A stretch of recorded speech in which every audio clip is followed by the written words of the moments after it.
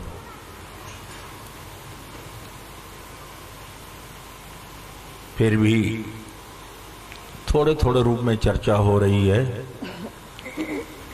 क्योंकि अध्याय अधिक हैं, समय कम रह चुका है।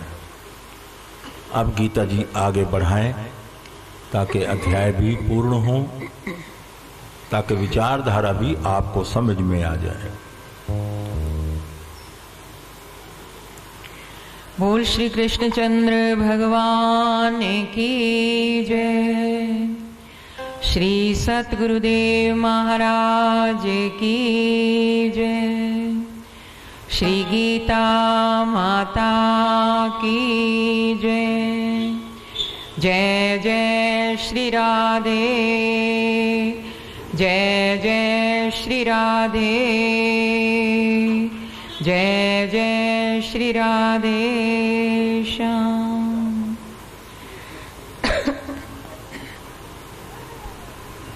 बोलो बांके बिहारी लाल की जय। अखंड मंडलाकारं व्याप्तं येन चराचरं तत्पदं दर्शितं येन तस्मै श्री गुरुवे नमः। नमः कमलनाभाय, नमस्ते जलशायिने, नमस्ते केशवानंत वासुदेव नमो नमः। वासुदेव नमो नमः। नमो नमः।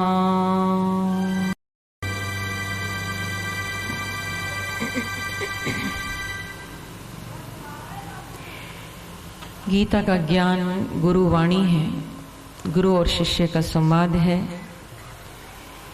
ये बहुत ही मीठी वाणी है। आइए सभी भाव से गाएं। हो मिठी लगदी गुरां दी वाणी, मिठी लगदी गुरां दी वाणी, मिठी लगदी गुरां दी वाणी, ओ मिठी लगदी गुरां दी वाणी के वेले अमृत दे जय हो के वेले।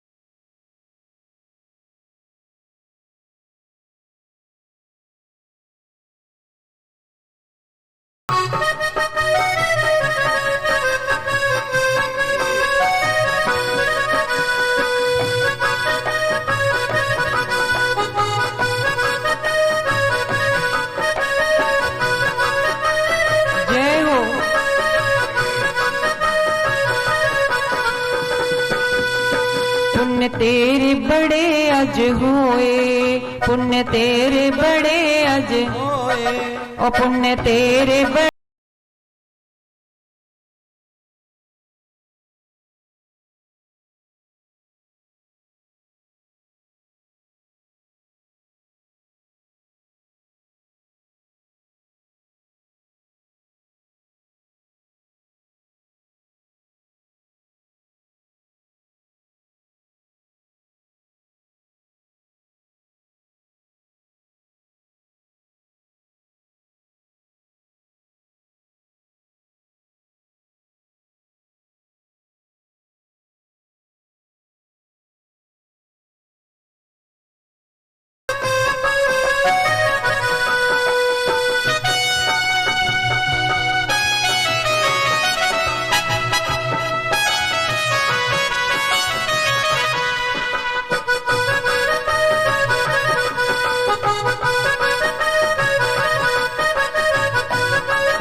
तूने मानुष जन्म है पाया, तूने मानुष जन्म है पाया, तूने मानुष जन्म है पाया, तूने मानुष जन्म है पाया। मन प्रभु चरणों में लगाया, मन प्रभु चरणों में लगाया, ओ मन प्रभु चरणों में लगाया, मन प्रभु चरणों में लगाया। कि कृपा बरसेगी, कि कृपा बरसेगी, मीठी लगदी गुरां दी वाणी, मीठी लगदी गुरां दी। के वेले अमृत दे, के वेले अमृत दे, मीठी लगदी।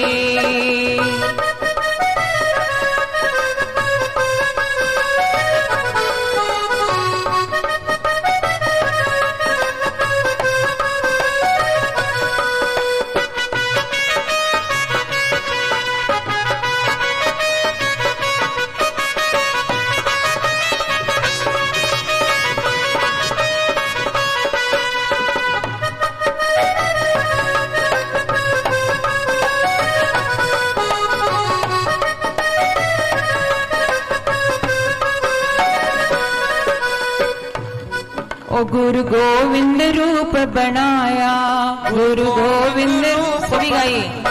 ओ गुरु गोविंद रूप बनाया, गुरु गोविंद रूप बनाया। राधे श्याम दर्श कराया, राधे श्याम दर्श, ओ राधे श्याम दर्श कराया, राधे श्याम दर्श कराया, राधे श्याम दर्श।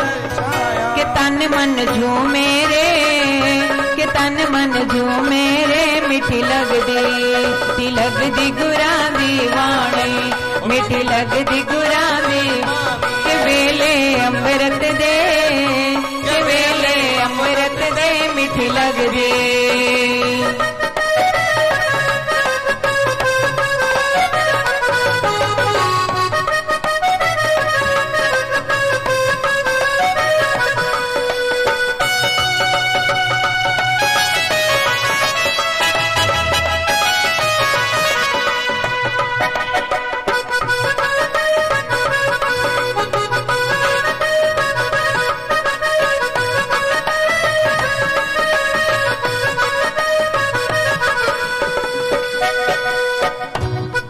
तेरा नाम बड़ा अनमोला, तेरा नाम बड़ा अनमोला, ओ तेरा नाम बड़ा अनमोला, तेरा नाम बड़ा अनमोला।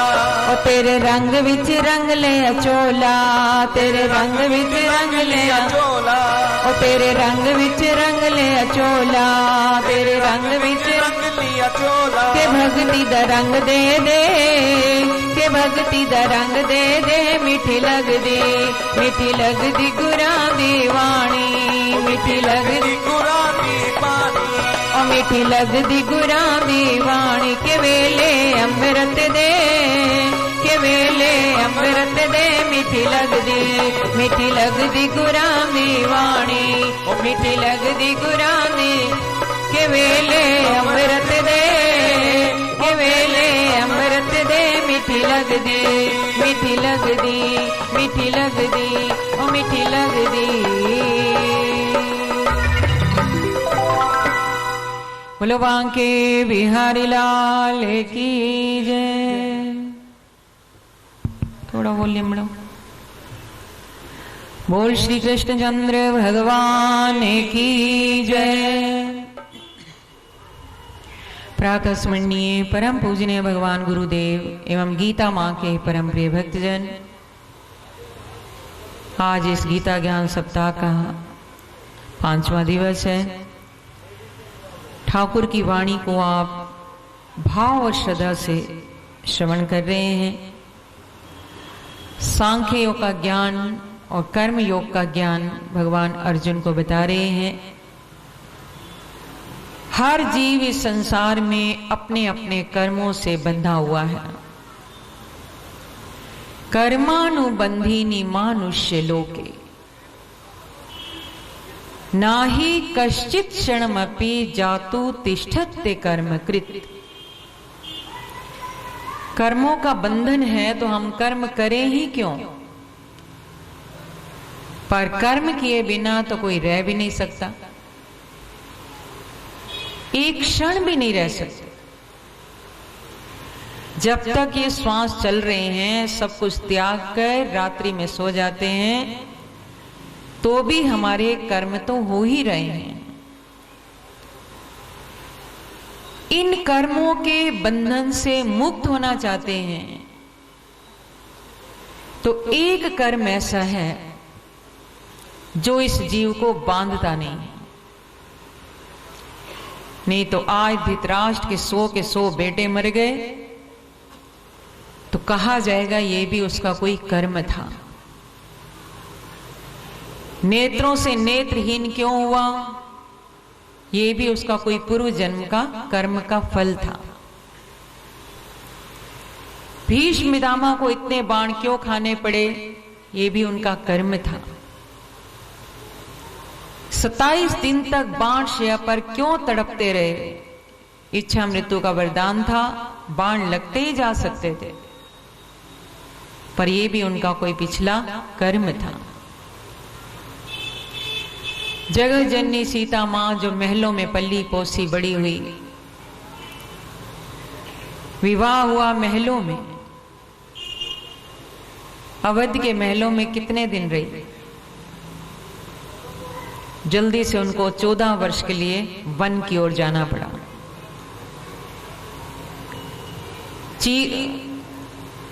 उनका हरण हुआ रावण के द्वारा,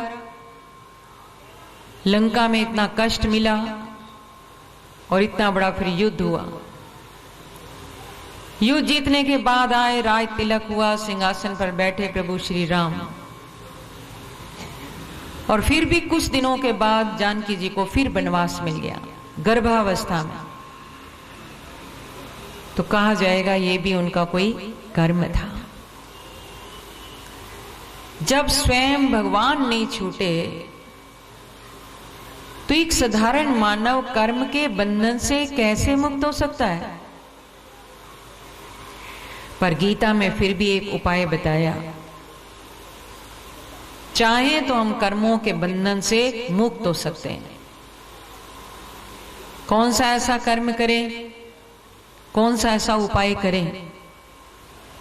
तो प्रभु बोले, यज्ञार्थात् कर्मणोऽन्यत्र लोकोऽयं कर्म बन्धनः तदर्थं कर्म कौन्तेय मुक्त संगा समाचर। अगर कर्मों के बंधन से मुक्त होना चाहते हैं, यज्ञार्थ कर्म करें, यज्ञ रूपी कर्म। तो इसका अर्थ आप ये समझेंगे कि हम रोज गीता जी का हवन करें या कोई भी यज्ञ करें, वो हमारा यज्ञार्थ कर्म हो जाएगा।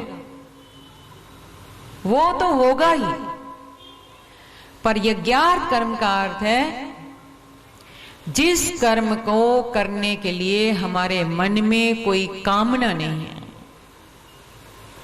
जिस कर्म को करने के लिए हमारे अंदर स्वार्थ नहीं है, निस्वार्थ भाव से किया गया कर्म, निष्काम भाव से किया गया कर्म, वो यज्ञार्थ कर्म हो जाता है। और दूसरा, अगर निष्काम नहीं कर सकते तो कल भी आपने सुना, जो भी कर्म करें सुदामा जी की तरह, मीरा की तरह, धन्य की तरह, फिर अपना हर कर्म भगवान को समर्पित कर दें। जो भी कर रहे हैं ठाकुर जी के लिए कर रहे हैं। आज तक अपना घर समझकर उसको साफ करते रहे, झाड़ू लगाते रहे, पर आज से मन में भाव बनाए हमारा घर ही ठाकुर जी का मंदिर है। और यदि उसे भगवान का मंदिर मानकर सफाई कर रहे हैं तो जिसके चरण पड़ेंगे वो भी पवित्र हो जाएगा। क्योंकि शबरी जब राह देखती थी और झाड़ू लगाती थी तो कोई फिल्मी गीत नहीं गाती थी, वो तो कहती थी मेरे राम प्यारे राम, श्री राम। इसलिए खास कर गीता का ज्ञान गृहस्थियों के लिए है, ध्यान देना। ये अपने अंदर की मिसअंडरस्टैंडिंग दूर कर देना कि गीता का ज्ञान सन्यासियों के लिए है। Gita is the universal epic, सारे विश्व का शास्त्र है और प्राणी मात्र के लिए इसका ज्ञान है। गृहस्थी यदि गीता के ज्ञान को जीवन में उतार ले तो घर स्वर्ग बन जाए। घर में अशांति हो ही ना। कैसे जीना है हमें, कैसे घर में रहना है, कैसे खाना है, खाने की बात भी है, कैसे बच्चों में संस्कार डालने हैं, गीता सिखाती है। ये हमारे एक्सक्यूजेज हैं जो हम कहते हैं हमारे पास समय ही नहीं भगवान का भजन करने के लिए। अपने हर क्षण को कर्म योग बनाते हुए भगवान को समर्पित कर दें तो बैठ के भजन करने की जरूरत नहीं है। पर हम चलते फिरते करते नहीं, इसलिए संत जन कहते हैं कुछ समय तो ऐसा निकालो कि बैठ के भगवान का सुमिरन कर लो। गोपियों ने बैठकर कोई माला नहीं जपी कृष्ण कृष्ण कृष्ण कृष्ण नाम की, कोई योग साधना नहीं की गोपियों ने।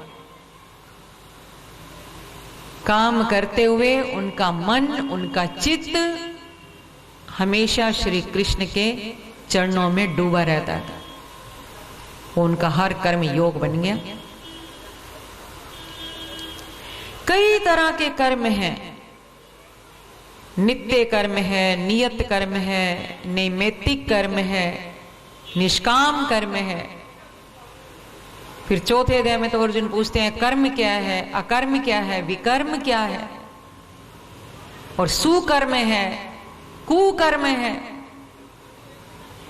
कई तरह के कर्म हैं और एक एक कर्म की अच्छी लंबी व्याख्या है। कुछ कर्म हैं जो हम करते हैं उससे हमारे जीवन का कल्याण हो जाता है, और कुछ कर्म हम कुकर्म कर बैठते हैं, बुरे कर्म कर बैठते हैं। शराब पीना, जुआ खेलना, निंदा चुगली करना, गलत सोसाइटी में बैठना, क्रोध करना, सब जानते हैं ये गलत कर्म है, इसकी सजा पाप ही है। तो कर्मों के बंधन से छूटने का एक ही उपाय है, यज्ञ रूपी कर्म करें, यानी या तो प्रभु के समर्पित कर दें या फिर निष्काम भाव से कर दें। आज एक व्यक्ति 10-10, 12-12 घंटे रिक्शा चलाता है, तब भी पेट की पूर्ति नहीं होती है। और एक व्यक्ति ऑफिस में बैठा है, एसी चल रहा है, एक सिग्नेचर करता है, बस। उस रिक्शा चालक की कमाई ज्यादा है या उस ऑफिस मैनेजर की कमाई ज्यादा है, बोलो? पर कहा जाएगा उसका अपना कर्म है और उसका अपना कर्म है। एक बच्चे का जन्म होता है फुटपाथ पे, लेबर को देख लो, बच्चे तो वो भी पाल लेते हैं।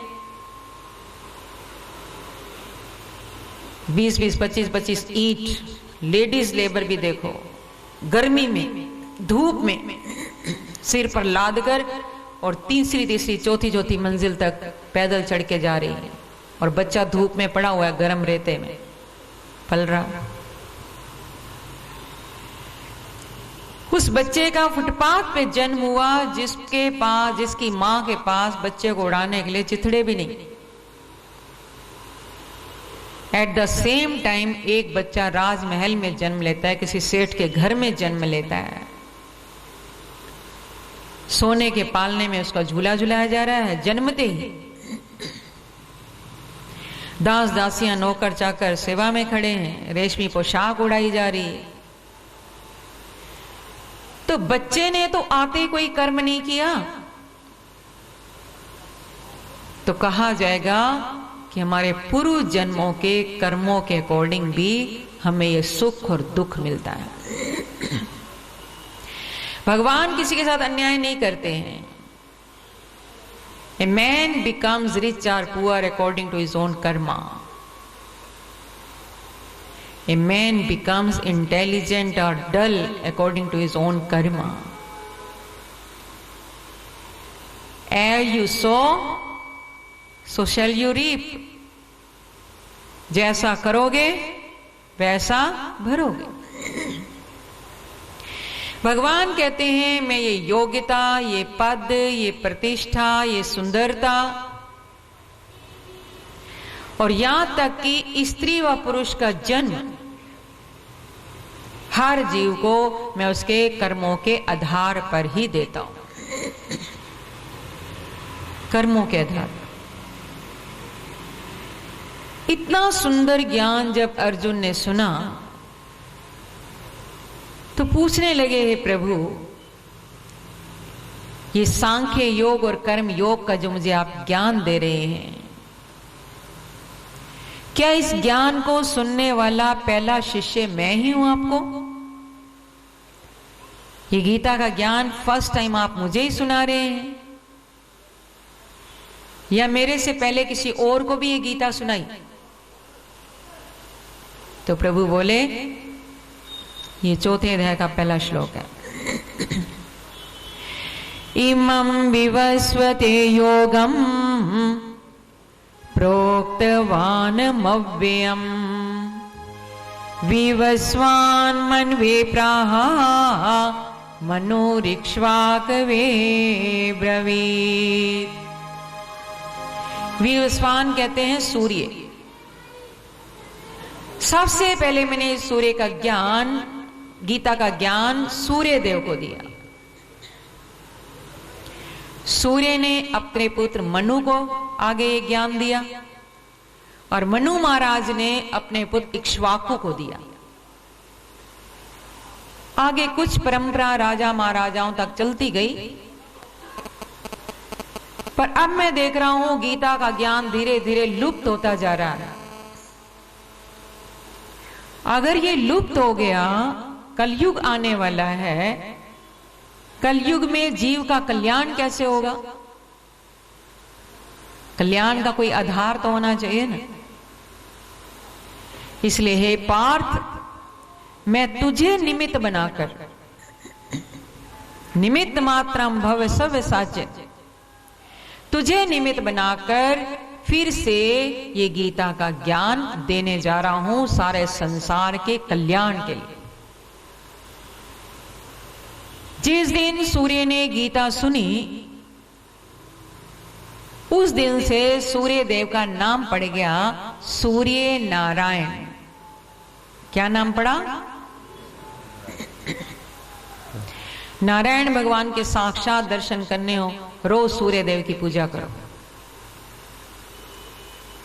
गीता सुनने के बाद वो नारायण का स्वरूप ही हो गए, क्योंकि गीता जी की महिमा में कहा है, ये शृण्वन्ति पठन्ति एव गीता शास्त्रमहर्निशम् नाते वै मनुष्या गेया देवरूपा न संशया। गीता शास्त्रम अहर्निशम ये शृण्वन्ति पठन्ति एव, जो नित्य प्रति दिन रात इस गीता शास्त्र का पाठ करते हैं।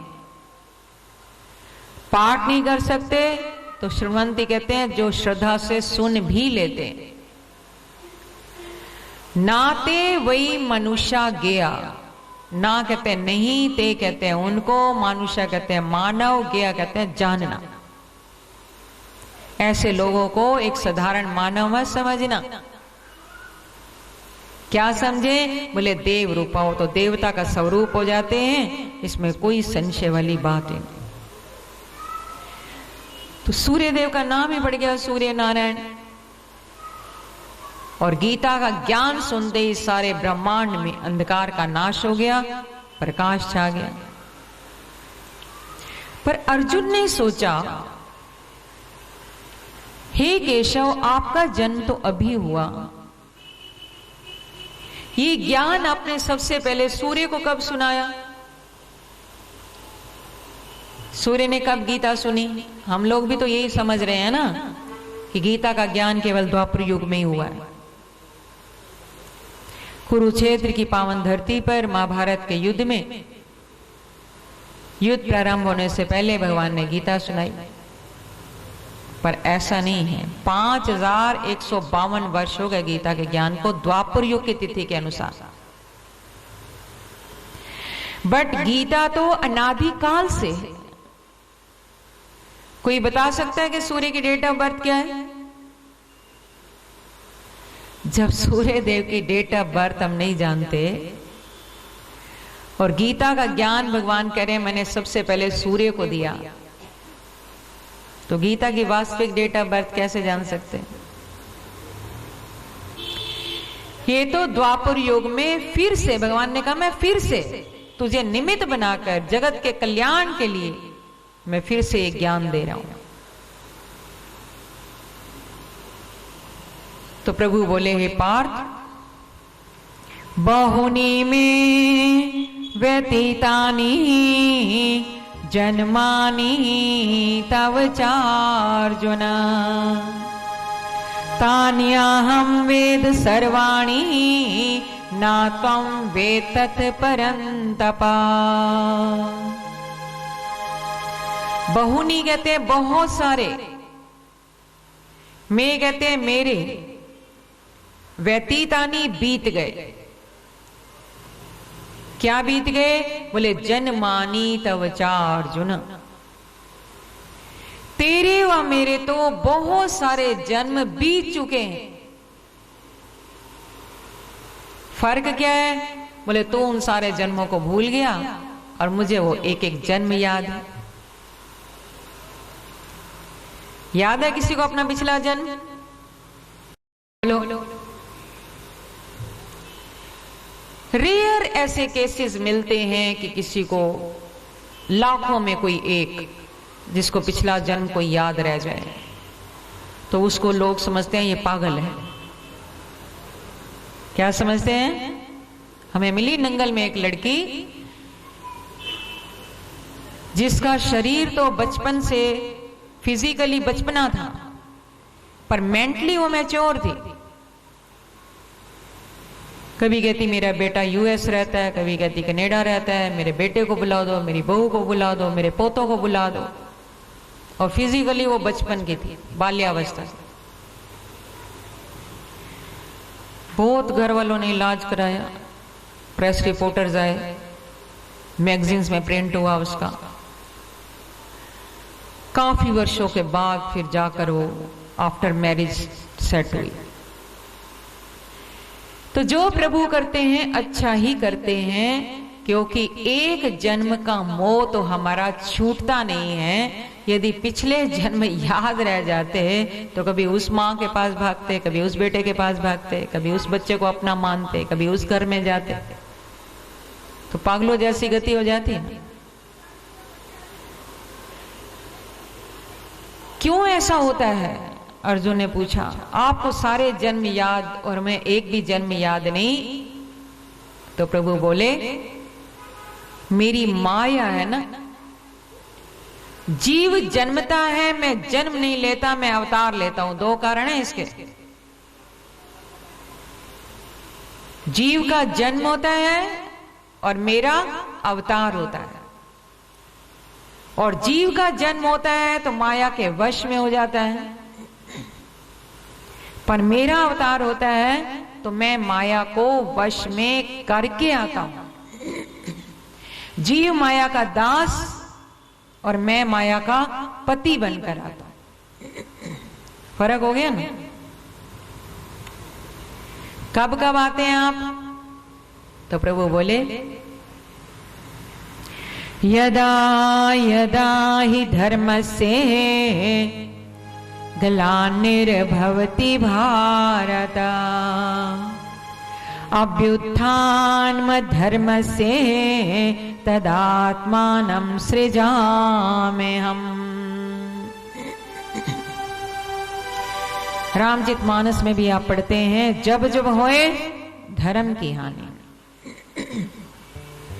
यदा यदा ही धर्मस्य, जब जब धरती पर अधर्म बढ़ जाता है,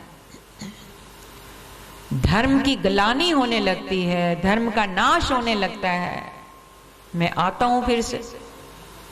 किस लिए आता हूं? धर्म की स्थापना करने के लिए। ये महाभारत का युद्ध हुआ तो धर्म और अधर्म का युद्ध था, भाई भाई का युद्ध नहीं था।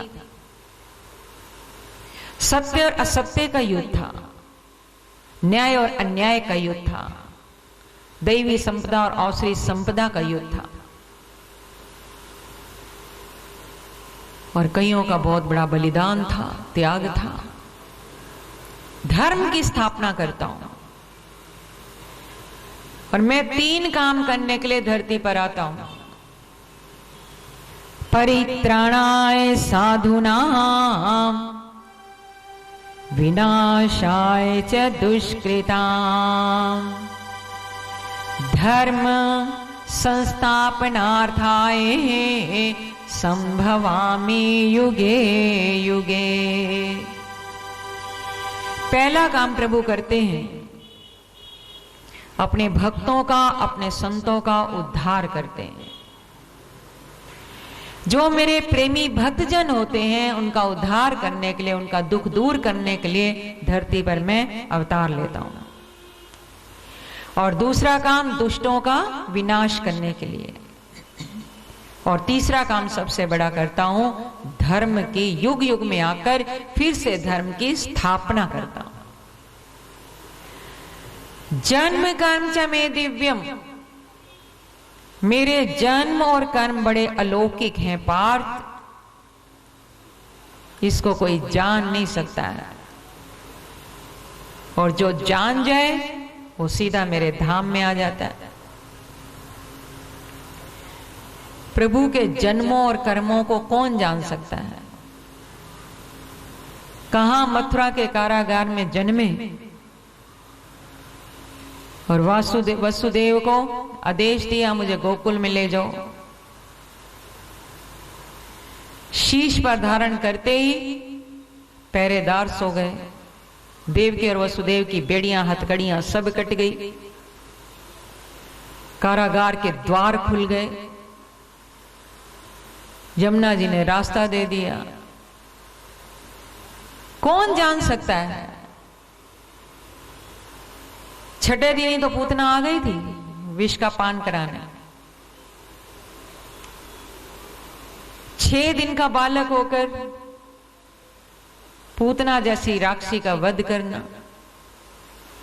जब पूतना का शरीर गिरा इतना लंबा चौड़ा और नंद बाबा आए, जब सबने देखा तो बोले इतनी बड़ी चिता कैसे तैयार हो गई,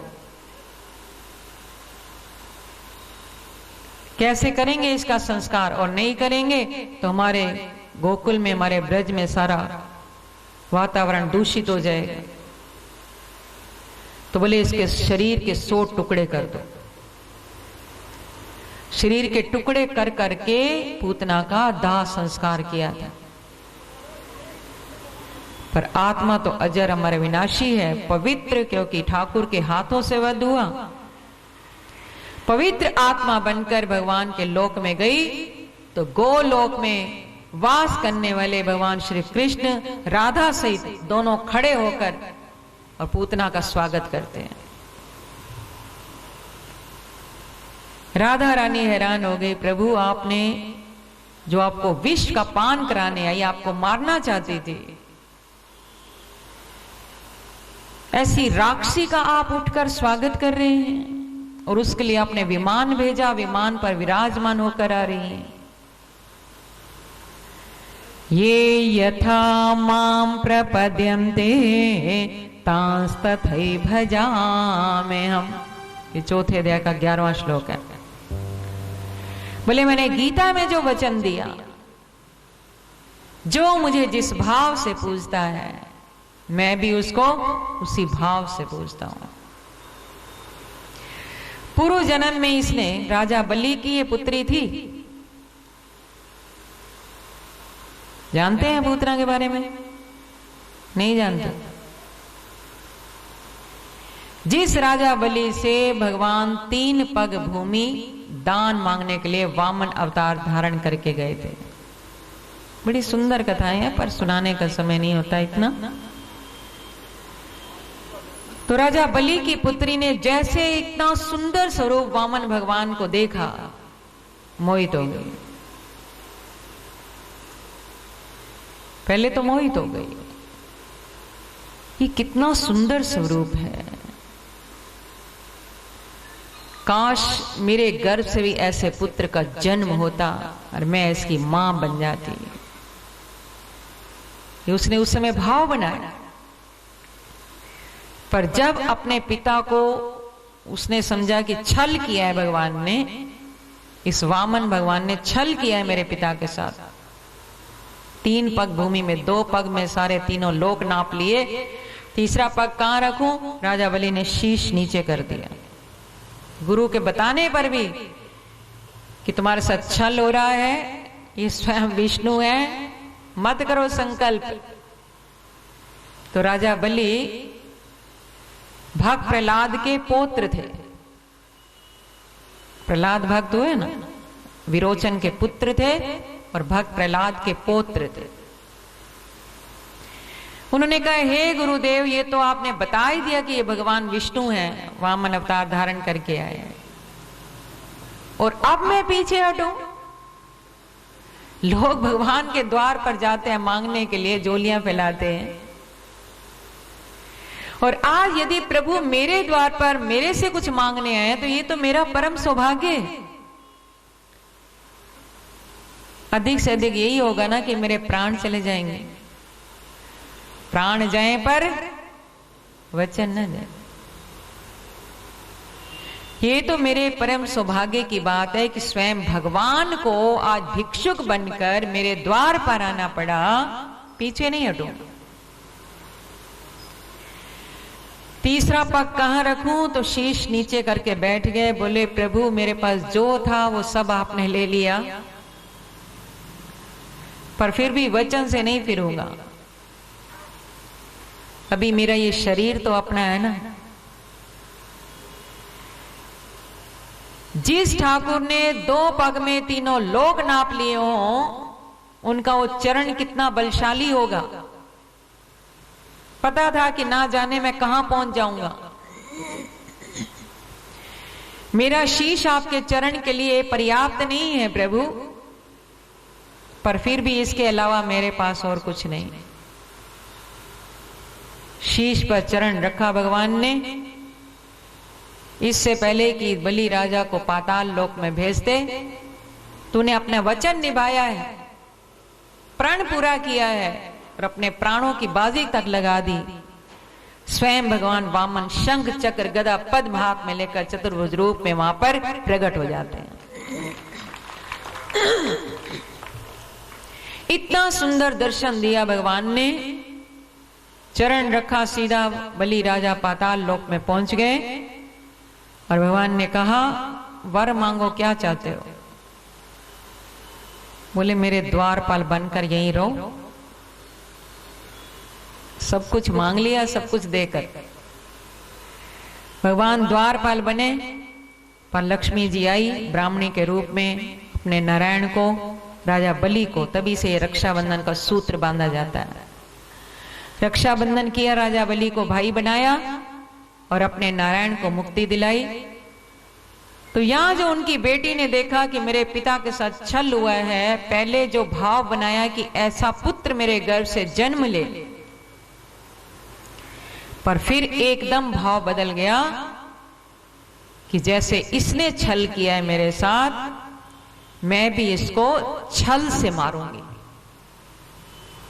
छल से मारूंगी। हे राधे, पर इसने पहले मां का जो भाव बनाया और मां बनकर मुझे अपने स्तन से लगाया, चाहे बेशक विष का पान कराने के लिए लगाया, पर मेरे लिए तो ये मां जैसी ही हो गई। और मां का आदर सत्कार करने के लिए तो मुझे उठकर ही स्वागत करना है। इस सिंहासन से उठकर अपनी मां का स्वागत कर रहा हूं। तो पूतना जैसी राक्षसी छठे दिन भगवान ने ऐसे लीला की। बाल्यावस्था में शक्टासुर, तृणावत जैसे बलशाली राक्षसों का वध किया, उनको सदगति दी। और 7 वर्ष की अवस्था के होकर बाएं हाथ की छोटी सी उंगली पर गोवर्धन पर्वत को धारण किया 7 दिन तक। कोई कर सकता है?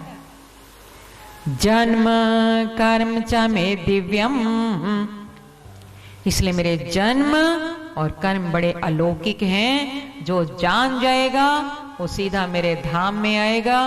कैसे जाने? बोले कोई भी रिश्ता बनाना। जाकी रही भावना जैसी, जाकी रही भावना जैसी, ते प्रभु मूरत देखी तिन तैसी। जैसी जैसी जिसकी भावना होती है वैसा ही मन का भाव मैं पूर्ण करने के लिए आ जाता हूं। इसलिए ठाकुर से कोई ना कोई रिश्ता बनाए। ऐसे दयालु श्याम से रिश्ता बनाइए, ऐसे दयालु श्याम से रिश्ता बनाइए, मिलता रहेगा आपको जो कुछ भी चाहिए। करिश्मा होगा जो होता कभी नहीं, ऐसा करिश्मा होगा जो होता कभी नहीं। जप लो हरि के नाम को और कर लो बंदगी, जप लो हरि के नाम को और कर लो बंदगी। मांगा है मैंने शाम से वरदान कही, मांगा है मैंने शाम से वरदान कही, मांगा है मैंने शाम से वरदान कही। तेरी कृपा बनी रहे जब तक है जिंदगी, तेरी कृपा बनी रहे जब तक है जिंदगी। मांगा है मैंने शाम से। ऐसे दयालु श्याम से रिश्ता बनाइए। पिता मानना चाहते हैं, मैं पिता बन जाता हूं। कोई भक्त मुझे मां मानता है, मैं उसके लिए मां बन जाता हूं। कोई मुझे अपना बेटा बनाना चाहते हैं, यशोदा की तरह, देवकी अम्बा की तरह, कौशल्या अम्बा की तरह, तो मैं उसका बेटा बनकर आ जाता हूं। कोई मुझे अपना गुरु मानता है, कृष्णम वंदे जगत गुरुम, तो मैं गुरु बन जाता हूं। कोई मुझे अपना शिष्य मानता है, संदीपन गुरु की तरह, वशिष्ठ गुरु की तरह, तो मैं शिष्य बन जाता हूं। और तो और अर्जुन क्या बताऊं, तेरी तरह कोई मुझे अपना नौकर भी बनाना चाहे तो मैं नौकर बनने के लिए भी तैयार हूं। वाह, और क्या कहें प्रभु। बड़ा सुंदर श्लोक है, इस श्लोक को हमेशा याद रखना। भक्त भगवान के लिए अगर तड़पता है तो भगवान भी भक्त के लिए तड़पते हैं। जिसके साथ हमारा रिश्ता होता है उसी के संजोग में जीव सुखी होता है और उसी के वियोग में जीव तड़पता है। गली में 10 बच्चे खेल रहे हैं, मां का सब बच्चों से उतना प्यार नहीं है जितना अपने बेटे से। मानते हैं कि नहीं? जितना अपनी आत्मा से प्यार करते हैं उतना सबसे नहीं करते। यदि करते होते तो फिर किसी की निंदा ना करते, किसी से क्रोध ना करते, किसी को गाली ना देते। प्रभु व्यापक सर्वत्र समाना, प्रभु व्यापक सर्वत्र समाना, ते प्रेम ते प्रगट होई मैं जान। सर्वव्यापक हैं, God is everywhere, omni present. But हम देखते कहां? इस चौथे अध्याय में 12 प्रकार के यज्ञ बताए, और कर्म क्या है, अकर्म क्या है, विकर्म क्या है, इसका ज्ञान भगवान ने दिया। जो कर्म में अकर्म को देखता है और अकर्म में कर्म को देखता है, दुनिया में वही बुद्धिमान है, दूसरा और कोई हो ही नहीं सकता। बड़े बड़े ज्ञानी भी इन कर्मों की व्याख्या को समझ नहीं पाते हैं, पर आप थोड़े में समझ लें। कोई भी क्रिया जब की जाती है उसको कहते हैं कर्म, और वही कर्म जब निष्काम भाव से किया जाए, जिसके पीछे स्वार्थ नहीं, जिसके पीछे कोई कामना नहीं, वो बन जाता है अकर्म। और जो कर्म दूसरे के अनिष्ट के लिए सोच कर किया जाए, दूसरे के लिए बुरा सोच कर किया जाए, करना मत, उसको कहते हैं विकर्म। पंजाब में तो खैर बहुत टूने टवाने का बहुत ही रिवाज है, कपड़े तक कट जाते हैं, खून की छींटे पड़े हुए हैं किसी के, कोई कहता है मेरे घर में ये हो गया, कोई कहता है ये हो गया। गीता पाठी को ना किसी की नजर लगती है, ना टूने टवाने का प्रभाव पड़ सकता है। जिसके घर में गीता है, जिसके गले में गीता है, कंठ में गीता धारण करें। हीरो का हीरा है ये, तवीजी गीता बोलते हैं इसको। फिर मौज ही मौज होगी, किसी चीज की कमी होगी नहीं, नजर लगेगी नहीं। गीता प्रेस वाले ये बनाते हैं, ऑलमोस्ट सभी भक्त यहां ले चुके हैं। चांदी के लॉकेट हैं, चांदी के नहीं ले सकते, आर्टिफिशियल ले, बच्चों को पहनाए। जो बच्चे आज पहनते हैं उनका इतना दृढ़ विश्वास हो गया है, बिना पहने बाहर निकलते ही नहीं। आज अच्छी अच्छी पोस्ट पर एडजस्ट हो गए, सेट हो गए बच्चे। बड़े से बड़ा एक्सीडेंट हुआ पर गले में गीता थी, उनका बाल भी बांका नहीं हुआ। पर कुछ लोग ले लेते हैं, जाकर घर में रख लेते हैं, या रद्दी टोकरी में डाल देते हैं। सुन लिया तो 8-10 दिन, 15 दिन, महीना डाल लिया, फिर जाके पता ही नहीं लॉकेट कहां गया। पहनेंगे नहीं तो कैसे रक्षा होगी?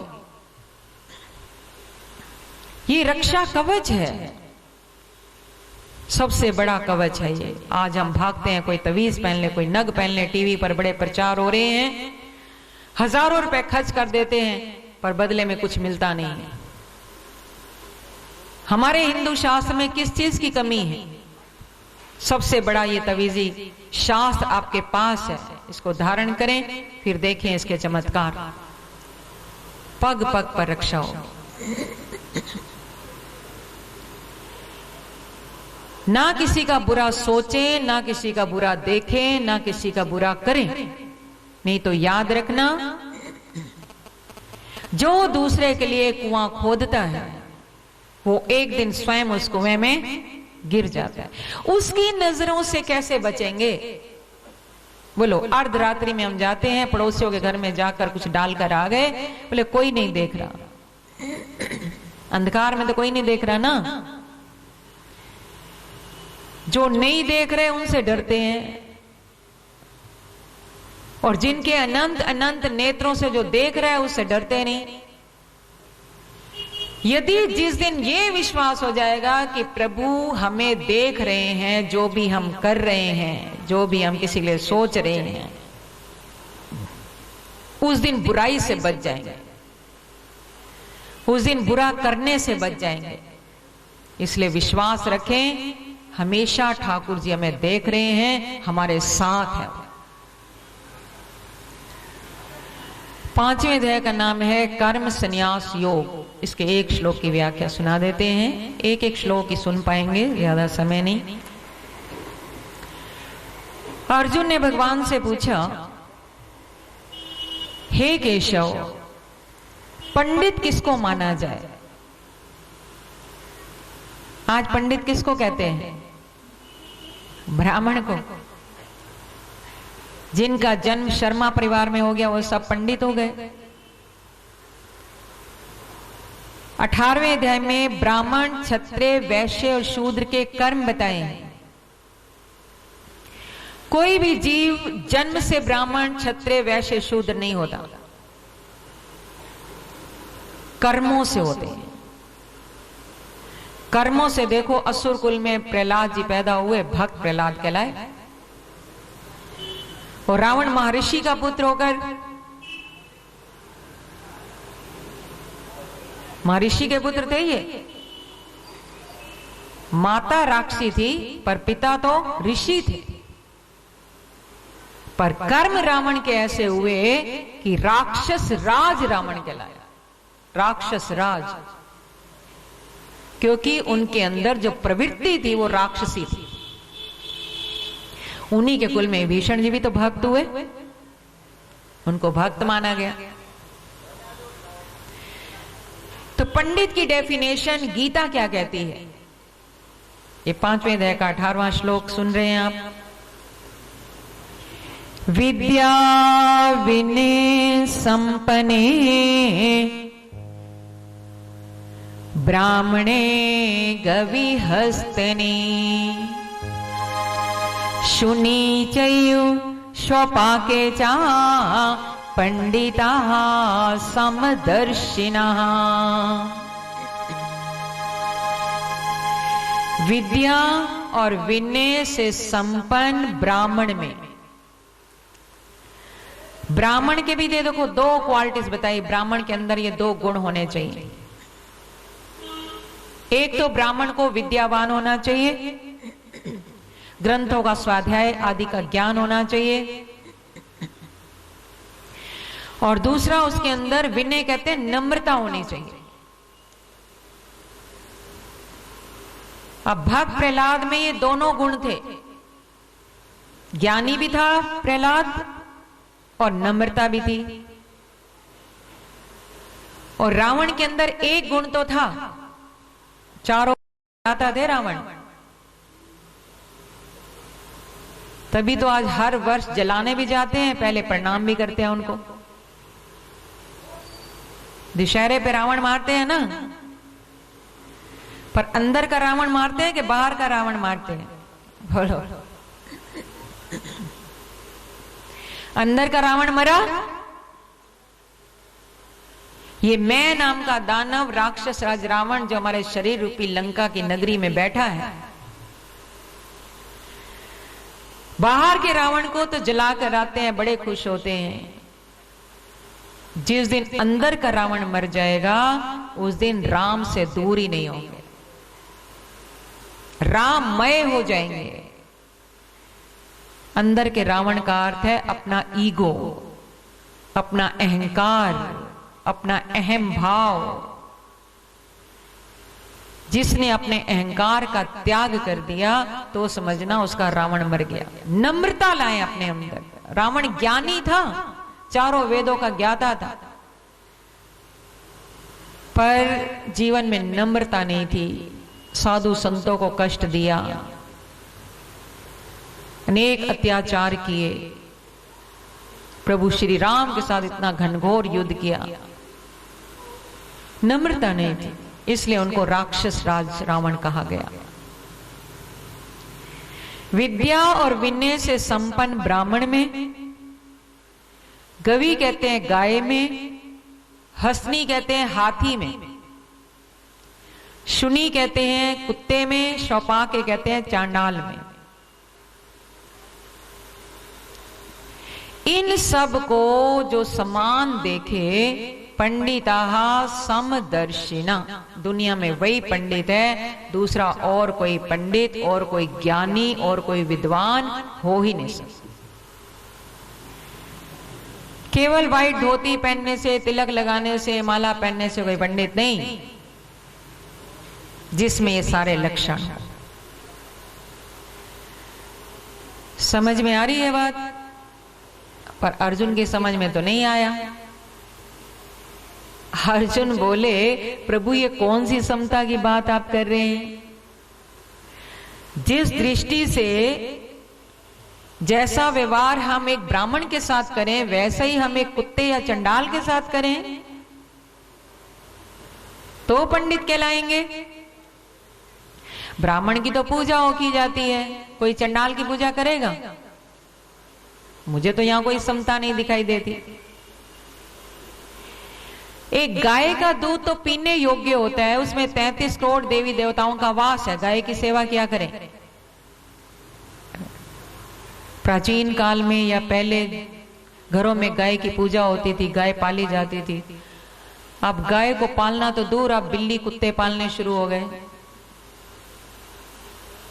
बाहर का ट्रेंड यहां आ रहा है।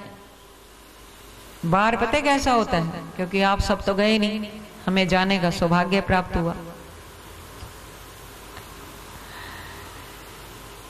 बाहर एक कुत्ते ने जन्म दिया है बच्चों को, कुतिया ने, तो उसको ऐसे लवारिस नहीं छोड़ सकते। लवारिस छोड़ेंगे तो गवर्नमेंट उनको मार देती है। तो फिर वहां के लोग क्या करते हैं? लीगली बच्चे को एडॉप्ट किया जाता है, कुत्ते के बच्चे को लीगली गोद लेते हैं। और जब गोद ले लिया तो अपने को क्या बुलवाते हैं फिर? मॉम और डैड। किसके मॉम और डैड बन गए? बोलो भाई। कुत्ते के मॉम और डैड बन गए मानव होकर। तो बोलो अगले जन्म में क्या बनना पड़ेगा? तो इस श्लोक की बड़ी सुंदर व्याख्या ध्यान देना। कुत्ते के अंदर जो आत्मा है उससे घृणा मत करना। अर्जुन बोले, प्रभु गाय का दूध तो पीने योग्य है, कुत्तिया का दूध कैसे कोई पिएगा? यहां भी समता नहीं। कुत्ते का नाम गीता में क्यों आया जानते हैं? मानव से अधिक वफादार है वो। मानव वफादार ने सिंसियर नहीं हो सकता, कुत्ता सिंसियर होगा। बड़ा चौकन्ना रहता है वो, चौकसी करता है अपने मालिक की, और कभी गद्दारी नहीं करता। कुत्ते का नाम भी देखो गीता में आया। कुत्ते से भी शिक्षा ले, हमें ऐसे हमेशा जागरूक रहना चाहिए, जागृत रहना चाहिए, अलर्ट रहना चाहिए। इसलिए शास्त्रों में आया जो विद्यार्थी हैं, स्टूडेंट्स, उनको कुत्ते से भी शिक्षा लेनी चाहिए। उनकी नींद कैसे हो? बोले कुत्ते जैसे। कम नींद ले, कुत्ता ज्यादा सोता नहीं है। नींद कम ले और अलर्ट रहे कि मुझे अपनी विद्या में आगे बढ़ना है। तो यहां भी मुझे कोई समता तो नहीं दिखाई देती प्रभु। हाथी की सवारी हो सकती है, कुत्ते की सवारी तो होगी नहीं। यहां भी कोई समता नहीं। तो ये किस समता की बात कर रहे हैं आप ठाकुर जी, जो पंडित बन जाए?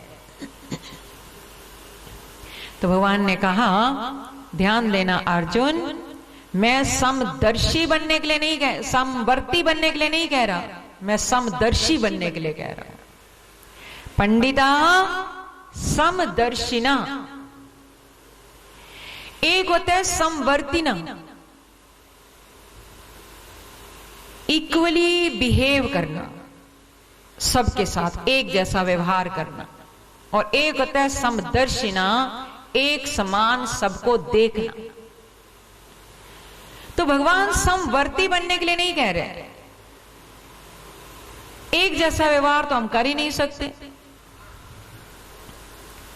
घर में नारी के 4 रूप होते हैं, पुरुषों के भी 4 रूप होते हैं। बेटी के साथ बेटी जैसा व्यवहार किया जाता है, बहन के साथ बहन जैसा व्यवहार करते हैं, और स्त्री के साथ स्त्री जैसा व्यवहार होता है पत्नी के साथ, और मां के साथ मां जैसा बिहेव होता है। तो हम समवर्ती कैसे हो सकते हैं? मां के प्रति जो कर्तव्य है उसके मां जैसा व्यवहार करना पड़ेगा, पत्नी के प्रति जो कर्तव्य है उसके साथ वैसा व्यवहार करना पड़ेगा। समवर्ती तो हम बनेंगे कैसे? क्योंकि हमारे हाथ की 5 उंगली भी बराबर नहीं है, और इन सब उंगलियों में कुछ ना कुछ गुण भरा है, कुछ ना कुछ गुण। ये 3 उंगली देख रहे हैं, बता ही दें, मन में बात आई तो बता दें। ये 3 उंगली 3 गुणों का प्रतीक है, सतोगुण, रजोगुण और तमोगुण। और छोटी कनिष्ठा उंगली है जीव, और ये अंगूठा है ब्रह्म का स्वरूप। उंगली चारों बराबर है, देखो अंगूठा सबका अलग रहता है ना, क्यों? जीव इन तीनों गुणों से मिला रहता है। इन तीनों गुणों से ऊपर उठकर यदि ब्रह्म के साथ मिल जाए तो ईश्वर के साथ मिलकर जीव एक हो जाएगा, फिर तो किसी चीज की कमी रहेगी। और ज्यादा गुण ये तमोगुण है, ये जीव के साथ तमोगुण और रजोगुण पहले हैं, सतोगुण बाद में है। सतोगुण भगवान की तरफ ले जाता है, और रजोगुण और तमोगुण जीव की तरफ ले जाते हैं, संसार की तरफ ले जाते हैं। बहुत सी बातें। तो समवर्ती नहीं बनना है हमें, हमें समदर्शी बनना है। समदर्शी का अर्थ है ब्राह्मण में, गाय में, हाथी में, कुत्ते में, चांडाल में। अब इतने ही मत समझना कि ये 5 नाम बताए तो बस इन्हीं में ही सबको एक देखने लग जाए।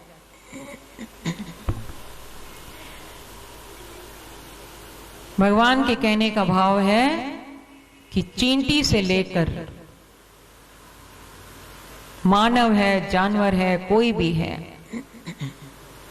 सबके अंदर एक परमात्मा का जो दर्शन करे, पंडिता समदर्शिना, दुनिया में वही विद्वान है, वही ज्ञानी है, वही पंडित है, दूसरा और कोई पंडित हो ही नहीं सकता। देखेंगे सब में भगवान को, बोलो।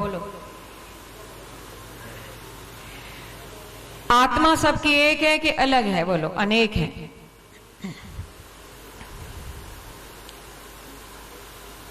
नदी नाले, गंगा यमुना, नदियां अनेक हो सकती हैं, पर उनके अंदर जो जल है, जो परमात्मा ने जल बनाया, जल एक है कि अनेक? जैसा जल को स्वरूप दे देते हैं वैसे हम कह देते हैं ये तालाब है, ये सरोवर है, ये नदी है, ये गंगा है, ये यमुना है। नाम अनेक पड़ गए पर जल तो एक है, क्योंकि वही सारा जल जब चलते चलते कलकत्ता में जाकर सागर में मिल जाता है तो क्या नाम पड़ जाता है? बोलो, नाम लेने में भी कंजूसी। क्या नाम पड़ जाता है? गंगा सागर। जोर से बोले। सारे तीर्थ बार बार, गंगा सागर एक बार। पर गुरु कृपा हो जाए तो हम तो 7-8 बार होके आए। और गंगा सागर की यात्रा करने के बाद ही ये जीवन परिवर्तित हो गया। ठीक है, पूर्व जन्म के संस्कार भी थे, बचपन से गुरु की शरण मिली, पर 1990 में जब गंगा सागर की पहली यात्रा की तो वापिस आते ही जीवन बदलता चला गया। फिर तो और कहीं मन ही नहीं लगता था। गवर्नमेंट जॉब 96 में रिजाइन कर दिया आखिर। क्यों? क्योंकि बड़े मालिक की नौकरी मिल गई। और ये सर्विस जब से मिली मौज ही मौज हो गई, आनंद ही आनंद हो गया। आप सबका प्यार मिलता है और ठाकुर का काम चल रहा है। प्रभु अपना काम निमित्त बना दिया, करवा रहे हैं। पता नहीं अच्छा लग रहा है कि नहीं लग रहा। हाँ जी, अच्छा तो नहीं लग रहा। ताली बजाने का क्या अर्थ है? ताली बजाने का अर्थ भी तो बताओ। अच्छा लग रहा है। Thank you so much. हमारा तो कुछ है ही नहीं ना। किसका ज्ञान है ये? ठाकुर। और उनसे एक ही प्रार्थना है बस, दाता तेरा नाम लिखे आए मेरे सामाते, दाता तेरा नाम लिखे आए मेरे सामाते। नाम लिखिया है दिल दे निगावाते, नाम लिखिया है दिल दे निगावाते। दाता तेरा नाम लिखे आए मेरे सामाते, दाता।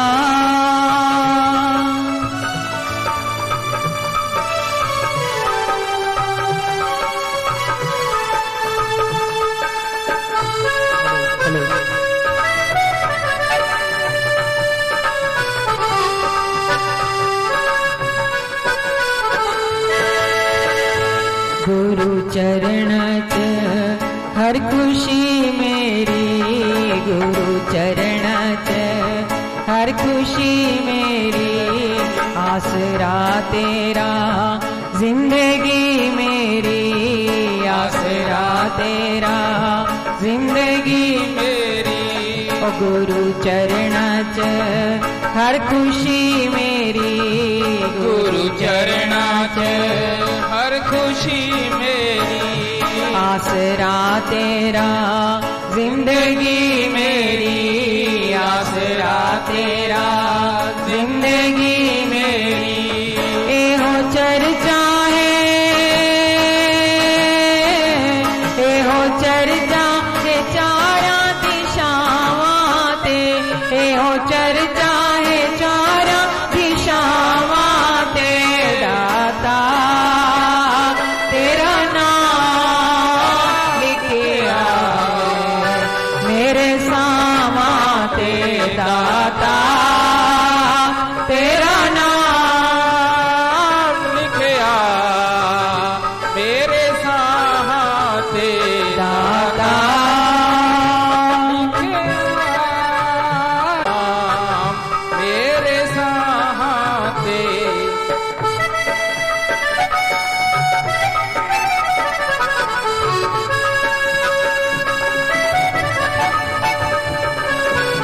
जय हो।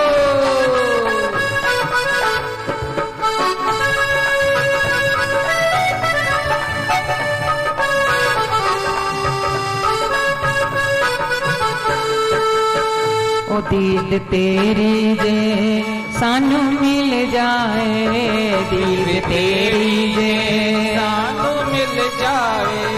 दिल दी क्यारी भी आपे खिल जाए, दिल दी क्यारी भी आपे खिल जावे। ओ दीद तेरी जे सानू मिल जाए, दीद तेरी जे गाइए सभी। ओ दिल दी क्यारी भी आपे खिल जाए, दिल दी क्यारी भी आपे खिल जावे। ओ गौर फरमाई, गौर फरमाई रापा दुहावा ते, गौर फरमाई रापा दुहावा ते। दाता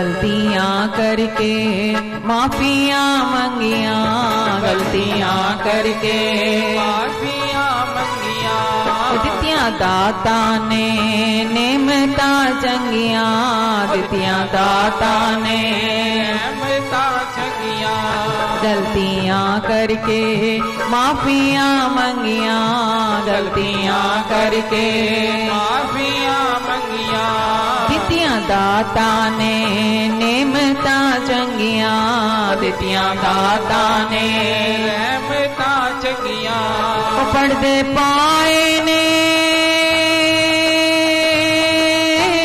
पढ़दे पाए ने मेरे गुनाहां ते, पढ़दे पाए ने मेरे गुनाहां ते, दाता तेरा नाम लिखे आए मेरे साथे, दाता तेरा नाम लिखे आ मेरे साथे, नाम लिखिया है दिल ते निगाहां ते, नाम लिखिया है दिल ते निगाहां ते, दाता तेरा नाम लिखिया है।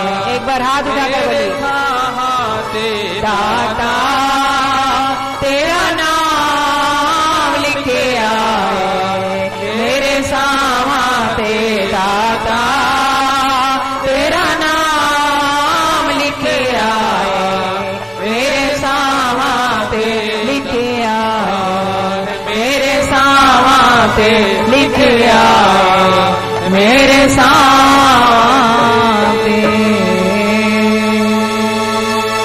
बोलो बांके बिहारी लाल की जय।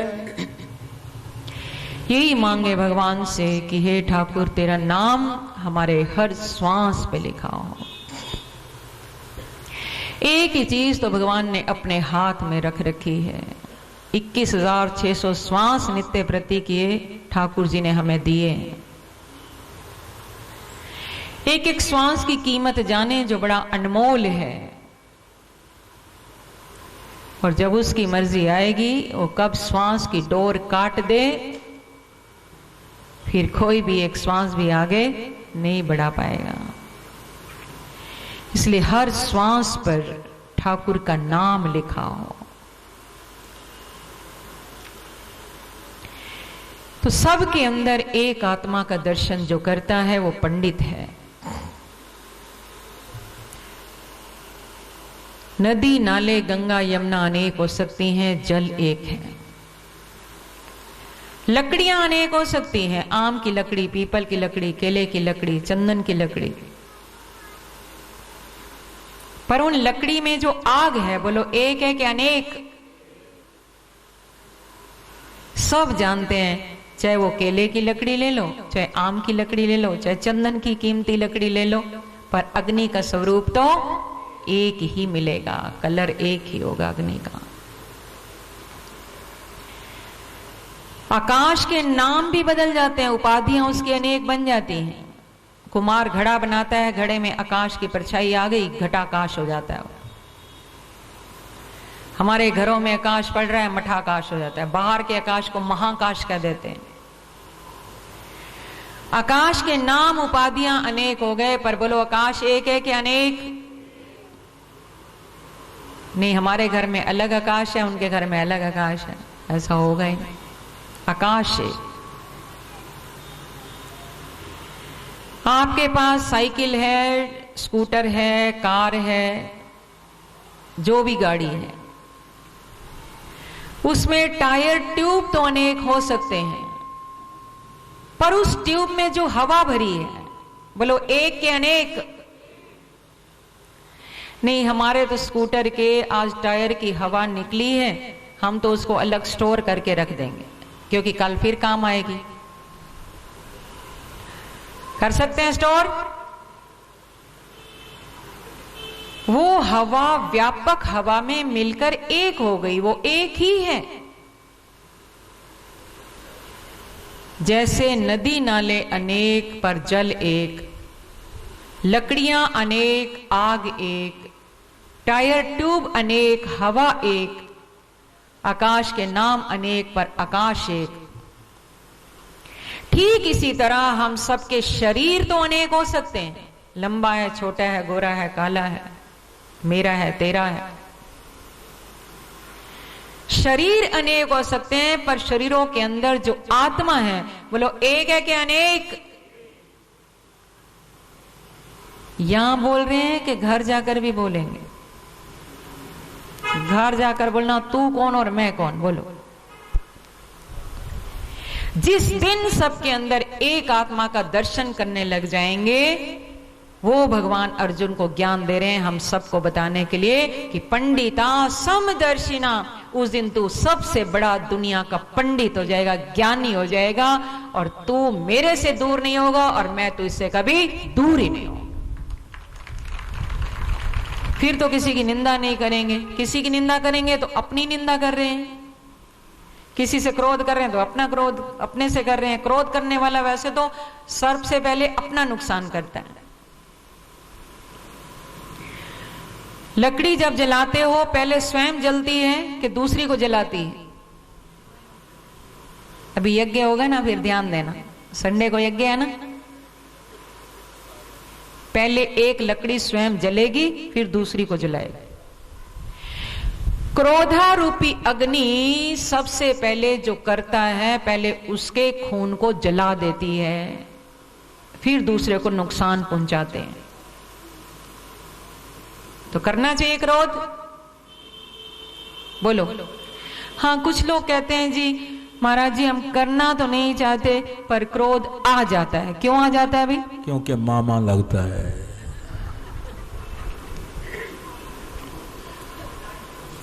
ऐसे मामे को तो दूर ही रखो। दूर रखेंगे कि पास में लाएंगे, बोलो। 16वें अध्याय में आप सुनेंगे, गीता का ज्ञान है, अपनी तरफ से कुछ नहीं बोल रहे, व्यासपीठ पर बैठकर स्वयं ठाकुर जी बोल रहे हैं।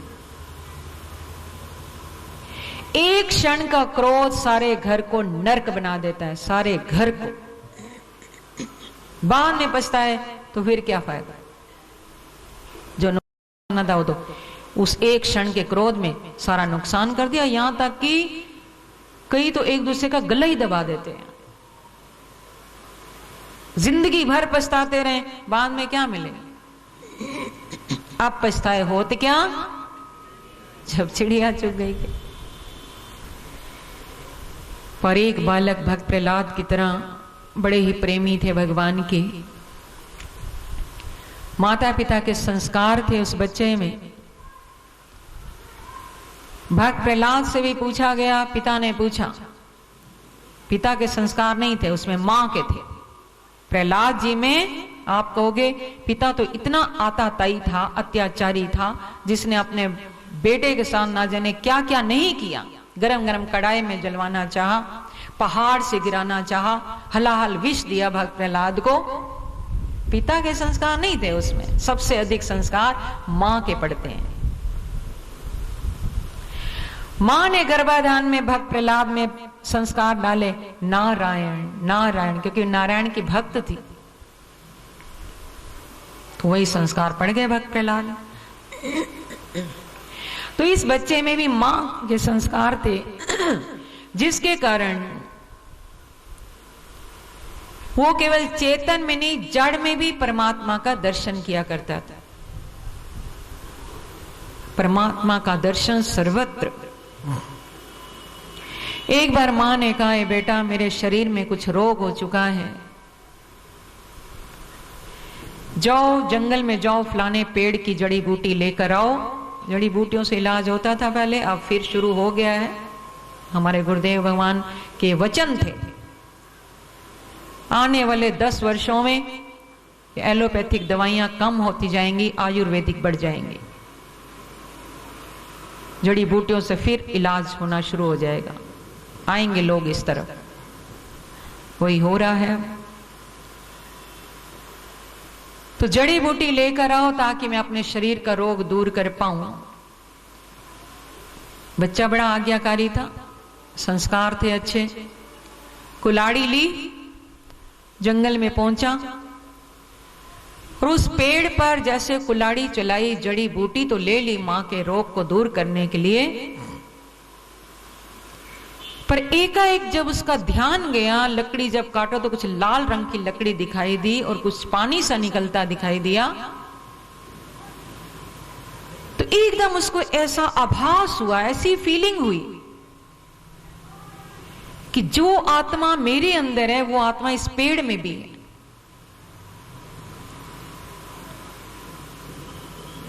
ये जो लाल रंग की लकड़ी दिखाई दे रही है, मुझे लग रहा है कि इसके शरीर से रक्त की धारा बह रही है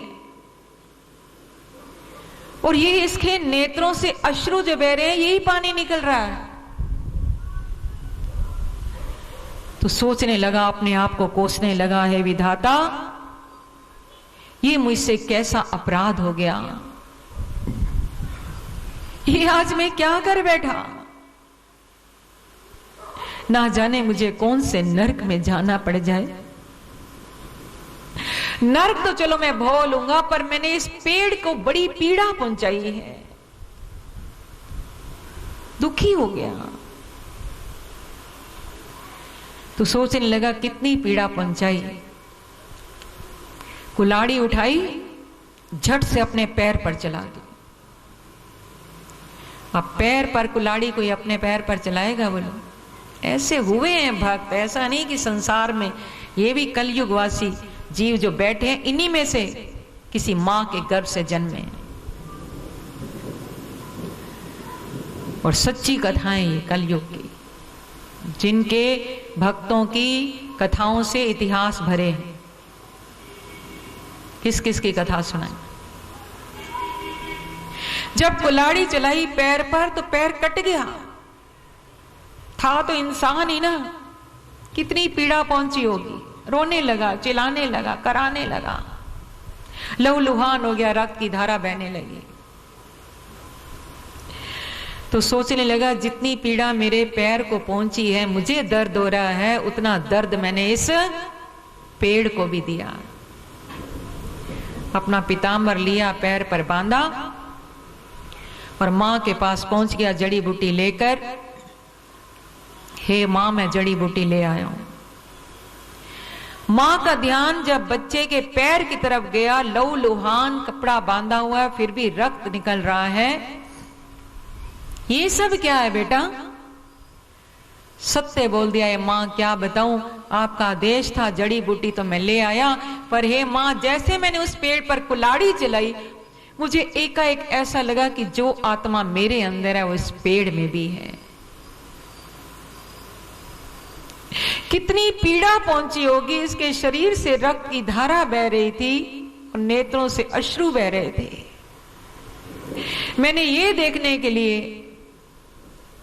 कि इसको कितना दर्द हुआ होगा, मैंने कुल्हाड़ी अपने पैर पर चला दी। और सच कहता हूं मां, बड़ी पीड़ा हो रही है, बड़ा दर्द हो रहा है।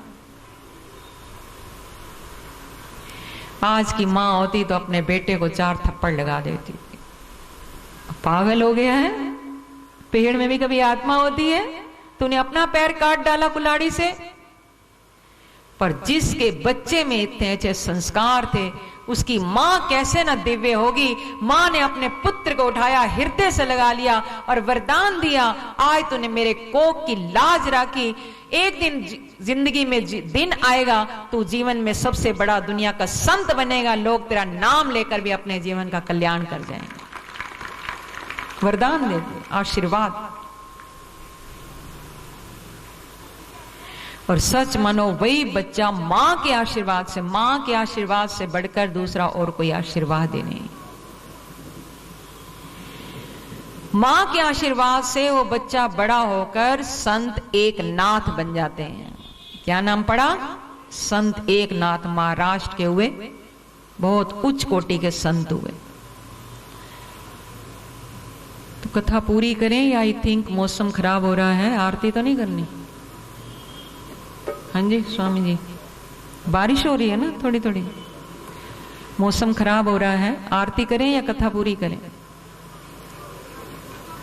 हाँ जी, कुछ तो डर के जा रहे हैं, कहीं बारिश में हम भीग ना जाएं, हैं? अगर आपका संकल्प दृढ़ है तो ठाकुर जी भी लाज रखेंगे।